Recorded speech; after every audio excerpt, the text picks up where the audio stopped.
Tarik Halilintar keceplosan sebut akan nikah saat lakukan fitting baju. Isu hubungan asmara Tarik Halilintar dan Aliyah Masaid belakangan ini menuai perhatian publik.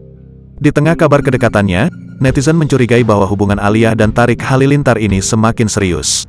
Terbaru, unggahan Instastory adik ipar Aurel ini terlihat sedang melakukan sesi fitting baju di salah satu butik kenamaan. "Ini kita lagi mengukur baju buat acara yang tiba-tiba," kata Tarik Halilintar, dikutip dalam Instastory Tarik Halilintar, Kamis, tanggal 21 September tahun 2023. Namun, saat menjalani prosesi fitting baju, mantan Fuji ini sempat keceplosan.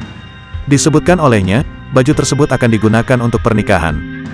Tak ayal, banyak publik yang beranggapan Tarik bak beri sinyal akan menikah dengan Aliyah. "Mau nikahan," ujar Tarik. Tak mau pernyataannya membuat isu yang semakin melebar, pria berusia 24 tahun ini bergegas langsung meralatnya. "Maksudnya mau ke acara nikahan," kata Tarik menjelaskan. Seolah ingin mengalihkan pembicaraan, Tarik kemudian mengajak desainer diskusi mengenai baju yang akan dikenakannya.